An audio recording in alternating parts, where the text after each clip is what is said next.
biasanya seorang dukun itu selalu ada ancaman-ancaman di dalam diri pasien. Nah, ini hati-hati ya. Karena dia tidak akan pernah mau lepas dari pasien tersebut, apalagi pasien itu seorang yang kaya raya. Dia lihat seorang kaya raya ya.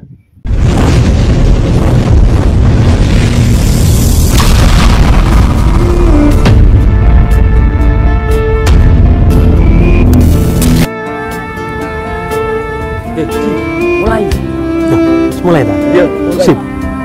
Bismillahirrahmanirrahim. Assalamualaikum warahmatullahi wabarakatuh. Jangan lupa like, comment, and share, apalagi subscribe. Dukung terus channel kami Riza Manisi supaya kedepannya agar lebih baik lagi. Dan jangan lupa kritik dan saran di kolom komentar kami untuk membangun kedepannya. Terima kasih. Assalamualaikum warahmatullahi wabarakatuh.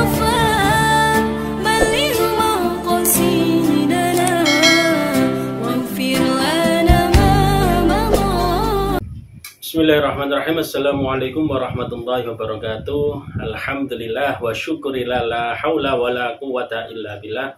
Asyhadu an la ilaha illallah wa asyhadu anna Muhammadar Rasulullah. Allahumma shalli ala sayyidina Muhammad wa ala alihi wa sahbihi ajma'in, amma ba'du. Alhamdulillah, pada kesempatan kali ini kita berjumpa lagi di channel YouTube kami Riza Manisi, yang mana sudah lama kita tidak live streaming. Di malam ini banyak permintaan, banyak pemasukan kepada kami, baik melalui WA ataupun melalui inbox di dalam Facebook ataupun di TikTok kami, bahwasanya banyak yang menginginkan atau menerangkan, bertanya tentang apa sih bedanya antara dukun dengan ustadz dalam pengobatan itu. Nah, inilah pada kali ini insya Allah saya akan terangkan apa perbedaan antara dukun dalam mengobati pasien dan juga seorang ustadz dalam meruqyah seorang pasien. Saudaraku yang dirahmati oleh Allah, perbedaan yang pertama yaitu jika ada seorang dukun yang mengaku-ngaku sebagai praktisi ruqyah ataupun ustadz, maka bisa dilihat dari ciri yang pertama, yaitu biasanya dia tidak memakai nama asli. Ya, ini dukun rasa ustadz. Ya, yang pertama cirinya dia tidak akan pernah memakai nama asli. Dia akan memakai Ki Ageng siapa, Ki siapa, dan lain sebagainya. Ya. Karena dia akan menyembunyikan nama asli dia. Seperti itu. Kalaupun seorang ustadz atau kiai dalam segi ruqyah pasti memakai nama aslinya. Seperti itu. Ciri yang kedua yaitu senang memamerkan kesaktian. Apabila kita menemukan seorang dukun yang ngaku-ngaku sebagai ustadz peruqyah, tapi kok dia sering memamerkan sebuah kesaktian, kekebalan dalam diri dia, ya, atau menggandakan uang, itu sudah pasti dan kita pastikan bahwasanya dia adalah seorang dukun, bukan seorang ustadz. Kalau dia seorang ustadz, tidak akan pernah dia memamerkan kesaktian dirinya, kesombongan dalam dirinya, kekebalan, ya, dimasukkan tangannya di dalam wajan yang panas, tuku yang panas, ataupun minyak yang panas.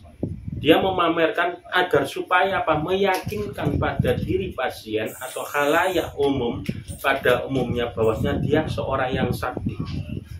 Bahwasanya disinilah perbedaannya ketika kita menilai dia dukun atau ustadz. Kalau seorang ustadz tidak akan pernah memamerkan dirinya di dalam suatu kekebalan ataupun kelebihan kesaktian dalam diri dia. Karena apa? Dia mempunyai keyakinan bahwasanya la haula wala quwwata illa billah. Tidak ada daya dan kekuatan apapun di dunia ini ya, kecuali hanya milik Allah Subhanahu wa Ta'ala. Saudaraku yang dirahmati oleh Allah, ini ciri yang kedua ya. Ciri yang ketiga yaitu tempat praktek seorang dukun dengan seorang ustadz itu sangat-sangat berbeda jauh.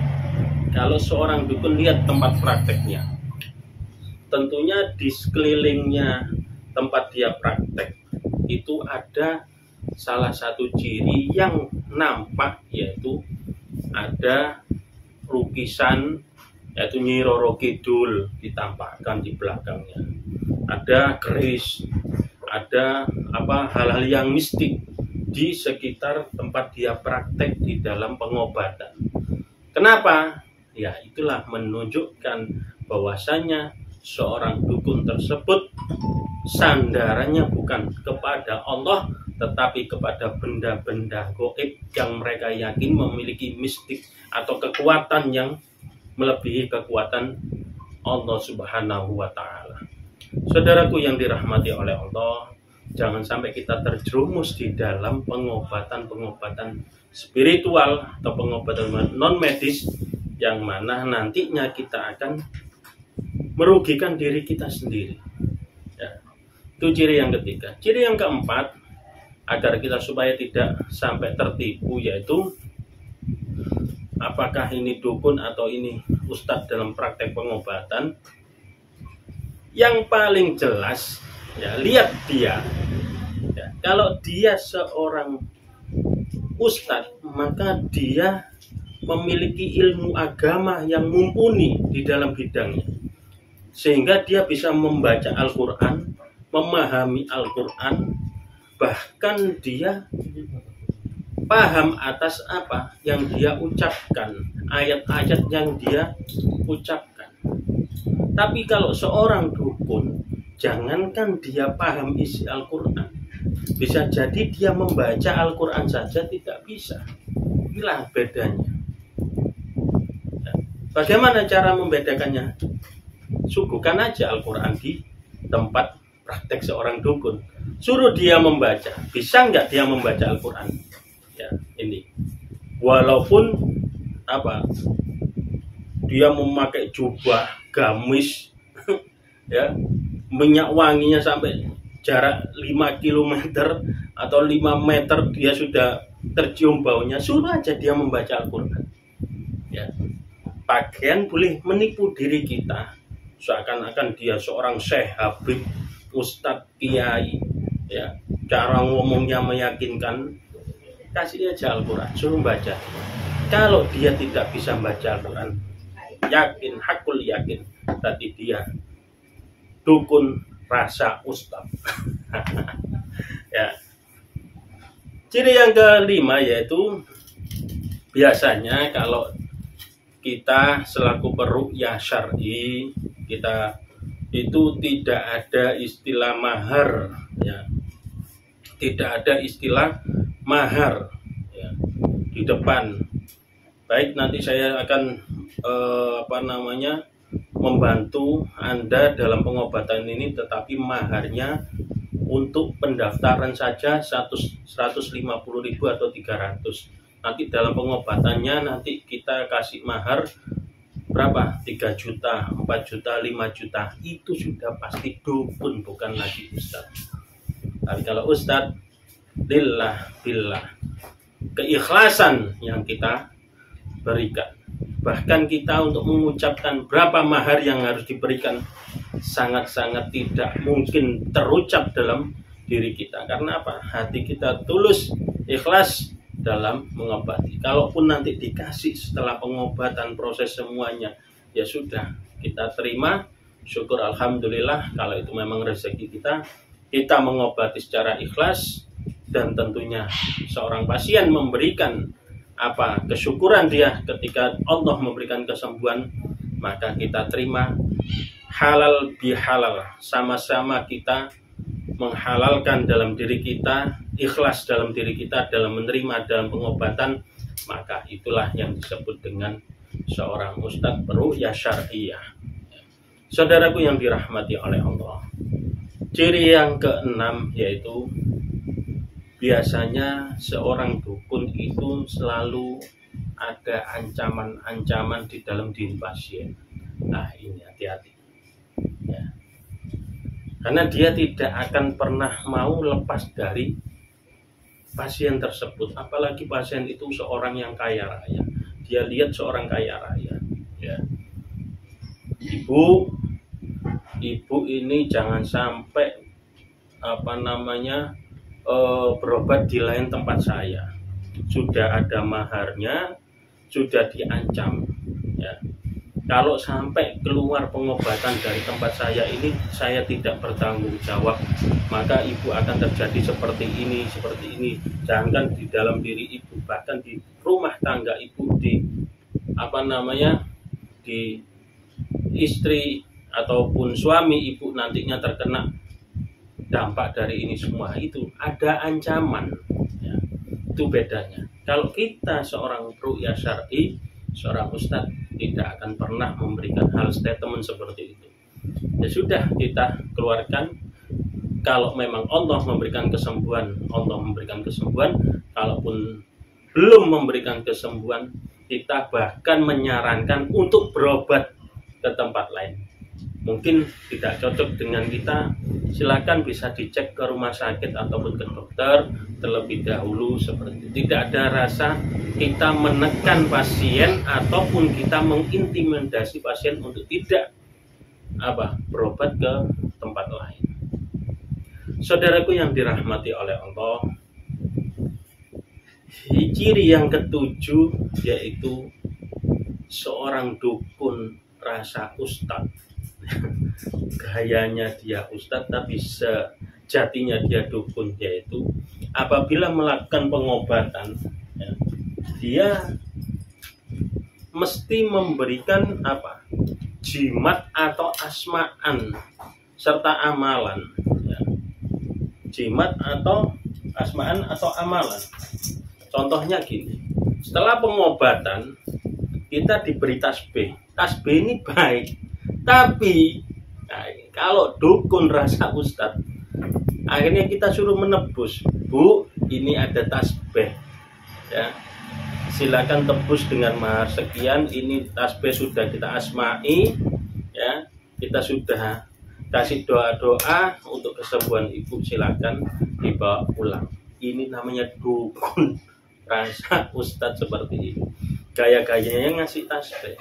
Atau kalau bukan begitu, kalau bukan tasbih gelang.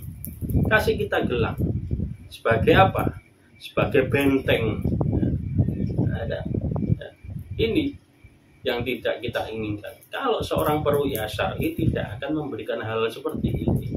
Buat apa kita meyakini sesuatu yang kekuatannya melebihi kekuatan Allah? Sudah kita lillahi ta'ala, lillahi rabbil alamin. Tidak ada hal seperti ini kita berikan kepada seorang pasien. Saudaraku yang dirahmati oleh Allah, tentunya yang terakhir tadi sudah saya sebutkan ya. Ciri yang terakhir itu cara dia berpakaian melebihi dari ustadz yang aslinya. Ya, pakai jubah dia, pakai celak dia, alisnya ditebalkan, minyak wanginya luar biasa. Ya, pakaiannya pakai imamah, udeng-udeng dan sebagainya. Ya. Ini ciri-ciri yang berlebihan di dalam berpakaian supaya apa? Meyakinkan seorang pasien bahwa dia adalah orang ahli ibadah, orang ahli wirid, ahli zikir. Pada dasarnya di balik itu semua dia tidak lebih dari seorang dukun yang mana dibalut dengan pakaian-pakaian syar'i. Saudaraku yang dirahmati oleh Allah, inilah sebagai edukasi pembelajaran kita di kesempatan kali ini, karena sudah banyak yang masuk ke dalam WA kami, YouTube kami, untuk disarankan bisa menjelaskan apa perbedaan antara dukun dengan ustadz, seorang peruqyah syariah di dalam pengobatannya. Oleh karena itu, semoga apa yang menjadi pembelajaran kita pada kesempatan kali ini agar supaya kita tidak tertipu dengan pengobatan-pengobatan yang lainnya, yaitu berbentuk perdukunan. Semoga Allah dijauhkan kita dari segala bentuk mara bahaya dan juga balak belailan abasih dunia serta akhirat, dan semoga kita semua dapat hidayah Allah Subhanahu wa taala. Mohon maaf apabila ada salah dan kekurangan pada diri saya. Wallahul muwaffiq ila aqwamit thoriq. Assalamualaikum warahmatullahi wabarakatuh.